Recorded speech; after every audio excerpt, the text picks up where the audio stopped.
J'aimerais introduire notre conférencière de ce matin. Née dans les cantons de l'Est, il y a de ça quelques longues années, je ne veux pas dire son âge, mais c'est une servante fidèle. Elle est l'aînée d'une famille de 7 enfants. J'inviterai donc Fernande Robitaille à venir nous raconter son histoire et nous parler de cette merveilleuse découverte qui a complètement transformé sa vie. Est-ce qu'on peut accueillir chaleureusement Fernande?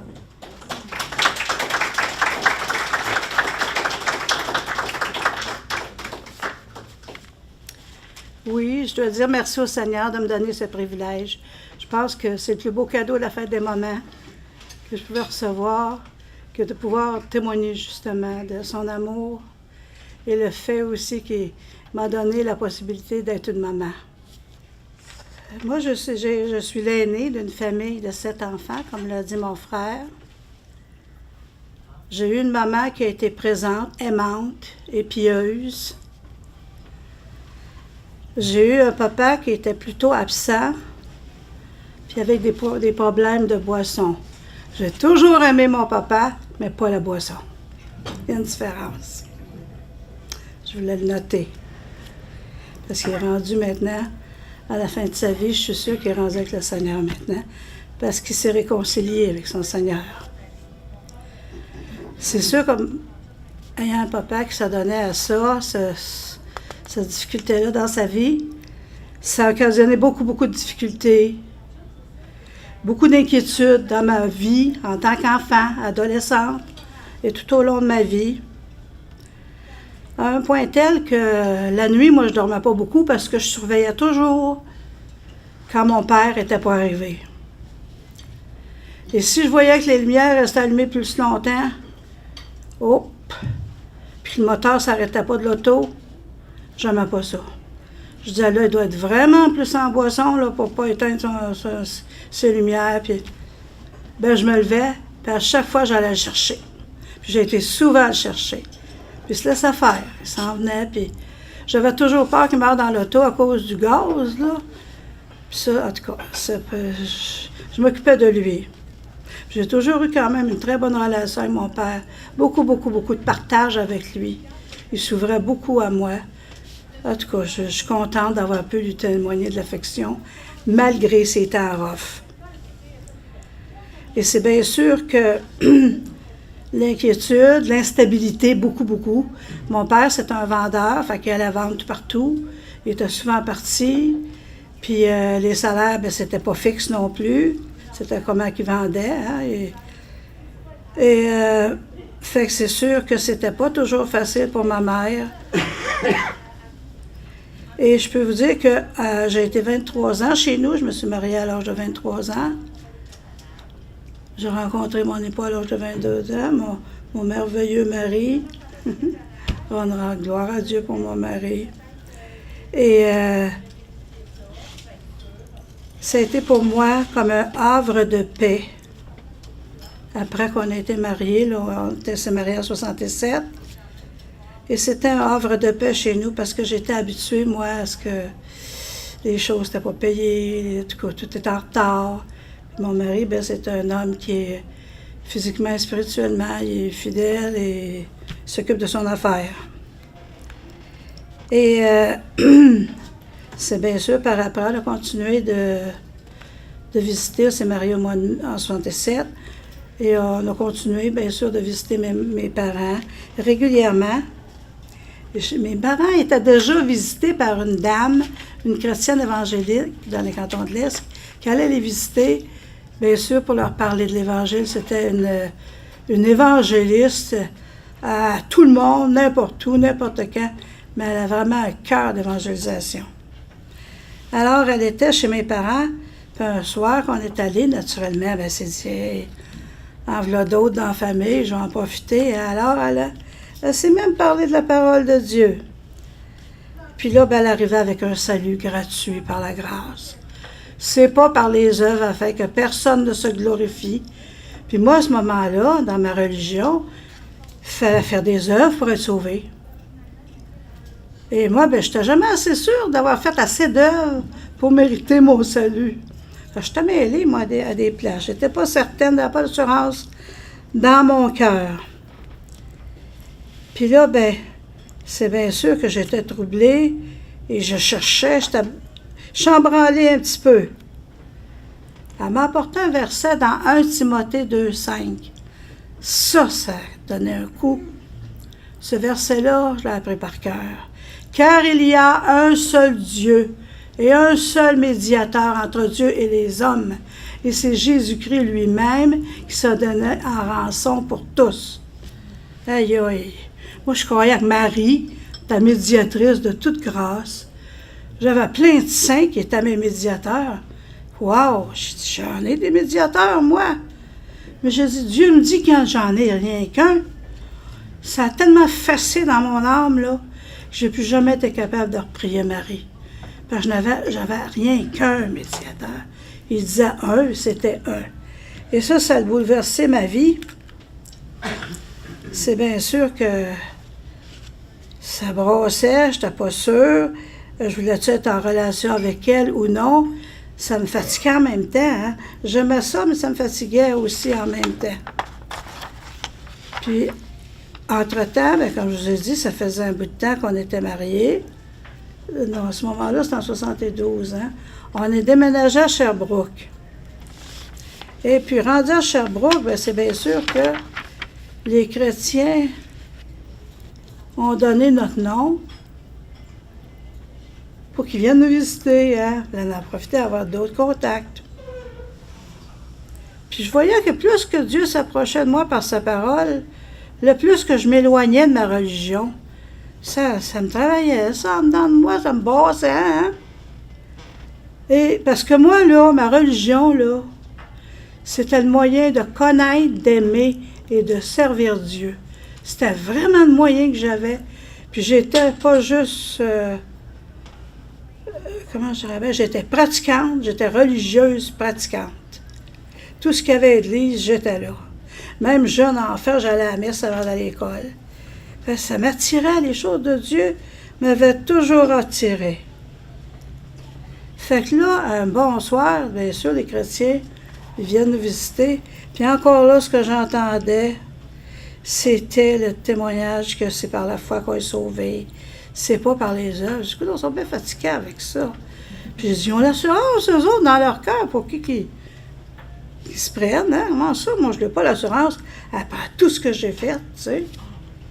Là, c'était troublant, ça, c'était bouleversant. Puis là, à la fin, ils nous invitent pour aller à une réunion le 24 juin 1972. C'était à Drummondville. C'était une réunion de plein d'églises évangéliques. Et ce soir-là, il avait demandé à des personnes dans la salle de donner des petits courts témoignages. J'appelais ça le témoignage popcorn. Les gens se levaient un peu partout, là, puis ils donnaient un petit mot de témoignage. Et moi, c'est le témoignage d'une jeune femme de Drummondville qui était là. Puis de la manière qu'elle avait donné son témoignage, c'était tellement vivant. J'ai dit, coudonc, l'as-tu rencontré en personne, Jésus? J'ai dit, de la façon qu'elle le dit, c'est comme si elle l'avait rencontré en personne. Puis moi, ça m'a tellement touchée. J'ai dit, j'ai fait une prière comme un enfant dans mon cœur. J'ai dit, ce cas-là, j'ai dit, moi, je ne l'ai pas, puis j'ai dit, je le veux. J'ai juste dit ça de même au Seigneur. Et c'est en revenant de Drummondville, j'étais dans l'auto, il est venu une joie débordante dans mon cœur que je ne peux pas exprimer. Je savais qu'il s'était passé quelque chose en moi, que Jésus était rentré en moi. Quand j'ai chanté tantôt ce jour, béni, précieux et béni, c'était vrai. Là, je peux dire que de ma religion, je suis passée à une relation avec mon bien-aimé. C'est pas pareil, ça.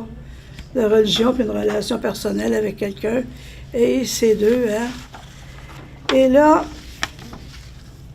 mon mari puis moi, on s'est engagés dans le Seigneur. On a trouvé une assemblée qui prêchait la parole de Dieu. On pouvait prier avec les chrétiens pour que notre foi continue de grandir et de partager aux autres la parole de Dieu. Ma vie a été transformée. Puis j'ai eu une foi complètement renouvelée. C'était pas toute la même affaire. Puis j'avais un désir ardent de parler de Jésus à tout le monde. Un peu comme ma madame, n'importe où, n'importe quand. C'était pas toujours avec la sagesse, mais c'était avec un zèle. Des fois, quand on est plus vieux dans le Seigneur, on a la sagesse, mais on n'a plus de zèle. On a besoin de toujours se tenir enflammé par la parole de Dieu, puis entre nous autres, entre les frères et les sœurs, pour s'aider, s'encourager. Je suis une enfant de Dieu aujourd'hui, et ça, c'est vraiment la grâce de Dieu. C'est son amour, la joie qu'il dépose dans mon cœur. Et c'est pas une joie inventée par les choses que je possède ou que je n'ai pas. C'est vraiment par sa présence dans mon cœur. Puis un matin, je sais que le Seigneur voit dans chacun de vos cœurs. Il veut faire quelque chose de bien, de beau pour vous, de bon ce matin. Laissez-les donc ouvrir davantage la porte. Vous l'avez ouverte un petit peu, mais laissez-le ouvrir plus grand pour qu'il puisse y déposer ce que lui veut y déposer.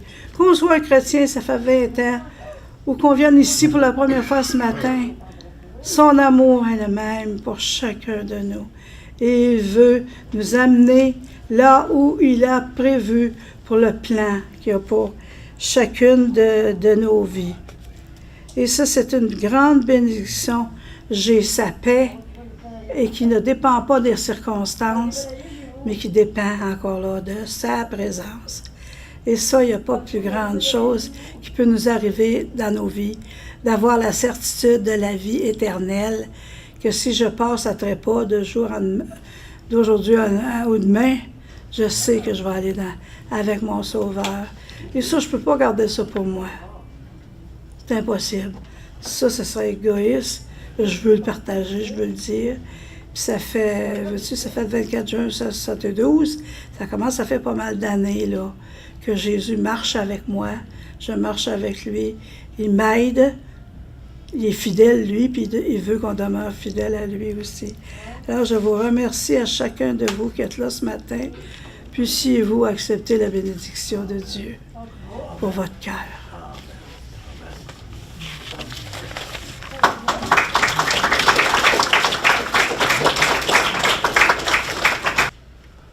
Merci Fernande. J'aimerais juste rajouter à ceci. Merci Fernande de nous avoir ouvert ton cœur, nous raconter comment le Seigneur est devenu Seigneur et Sauveur de ta vie. Est-ce qu'on pourrait entendre à nouveau Fernande nous chanter un dernier chant? Avant de le chanter, j'aimerais seulement vous lire le 3e strophe et vous amener à faire cette réflexion dans vos cœurs selon votre besoin. Ouvre ton cœur au Seigneur, dès maintenant et à cette heure. Il t'attend, t'ouvre les bras, grands comme la croix. Viens à Jésus et ne tarde pas. Crois, reçois le roi des rois. Oui, c'est pour toi.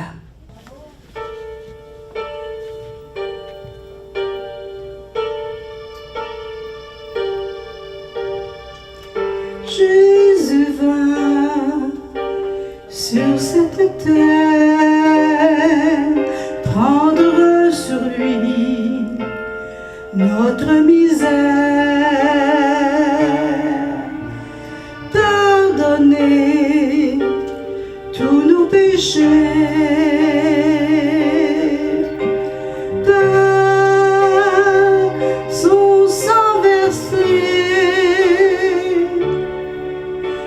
Méprisé, humilié, frappé de son Père, abandonné.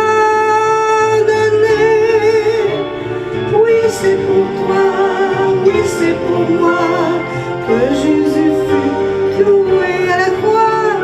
Oui, c'est pour toi, oui, c'est pour moi qu'il mourut sur le mont Golgotha.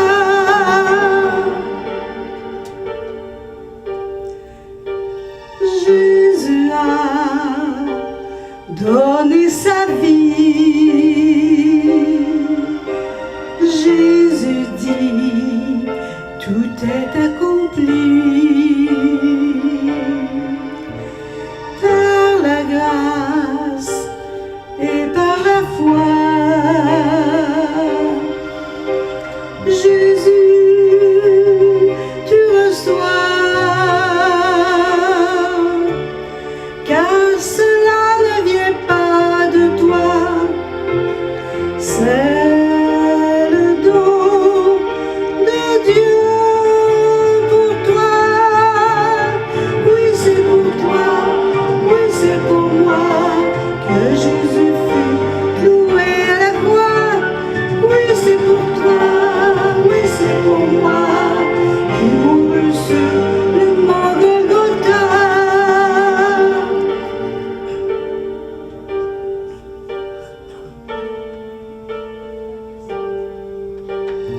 Ouvre ton cœur au Seigneur dès maintenant et à cette heure. Il t'attend, t'ouvre les bras, grand comme la croix. Viens à Jésus, ne tarde pas, crois, reçois le roi des rois. Oui, c'est pour toi, oui, c'est pour moi que Jésus fut cloué à la croix. Oui, c'est pour toi, oui, c'est pour moi qui mourut sur le mont Golgotha. Oui, c'est pour toi, oui, c'est pour moi que Jésus fut cloué à la croix. Oui, c'est pour toi, oui, c'est pour moi qui mourut sur le mont Golgotha.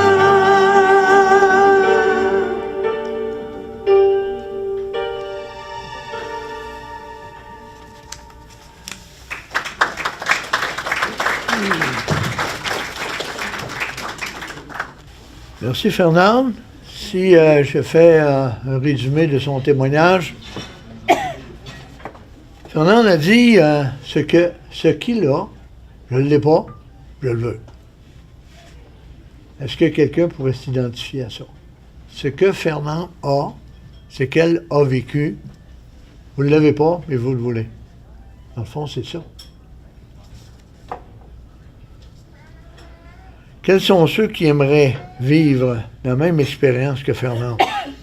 Vous vous dites, j'invite le Seigneur Jésus à entrer dans ma vie. Oui, je crois que Jésus est mort sur la croix pour mes péchés, pour que mes péchés soient pardonnés. Je crois que Dieu l'a ressuscité des morts. La Bible dit, à tous ceux qui l'ont reçu, ont reçu Jésus, il leur a donné le pouvoir de devenir enfants de Dieu. Il y a quelque chose qui se passe dans nos vies à ce moment-là. Il y a un moment solennel qui est devant nous ce matin. Penchez vos têtes, fermez vos yeux. Le Seigneur frappe à la porte de nos cœurs. Et j'ai aimé cette expression-là. Il y a une poignée, la poignée de la porte.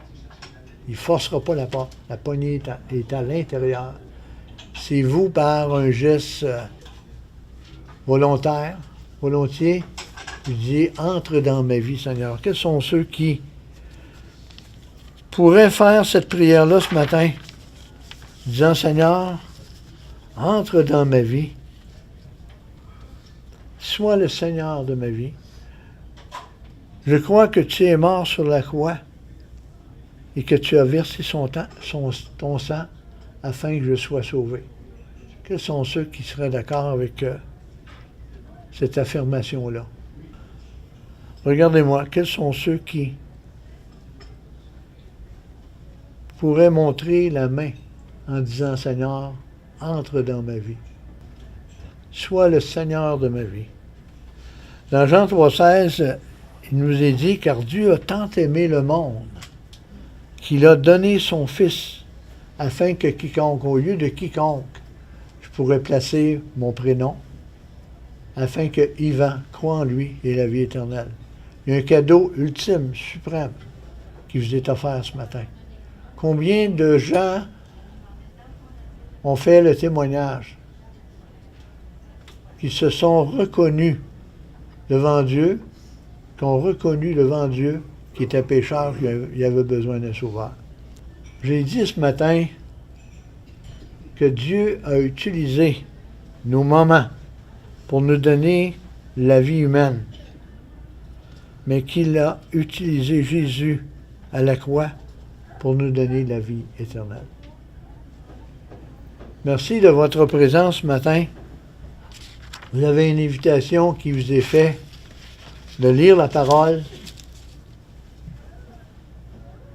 Demandez au Seigneur de faire des changements dans vos vies.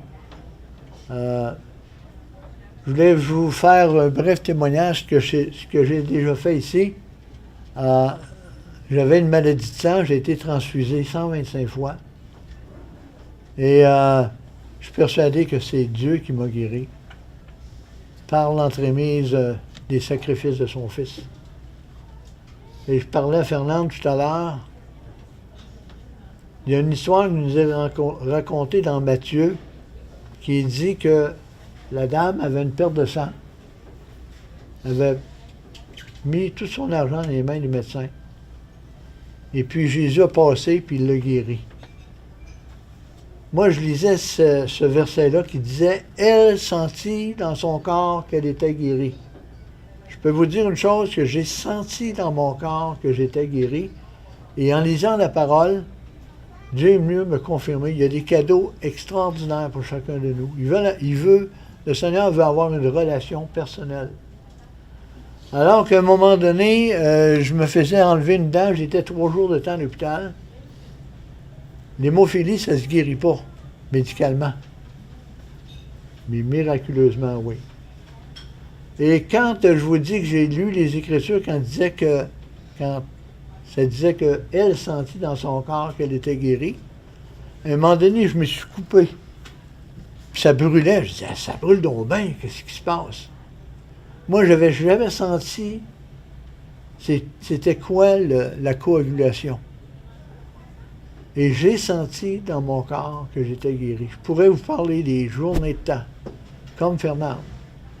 La différence que ça fait, ce livre-là, dans ma vie. On a le choix de le laisser ouvert, de l'ouvrir, puis de lire, puis d'en avoir les bénédictions qui sont écrites, ou tout simplement le fermer. C'est quoi vous nourrissez? Votre foi ou votre doute? Merci de nous avoir écoutés. Merci de votre présence. Ce n'est qu'un au revoir. Et au moment, bonne fête des moments.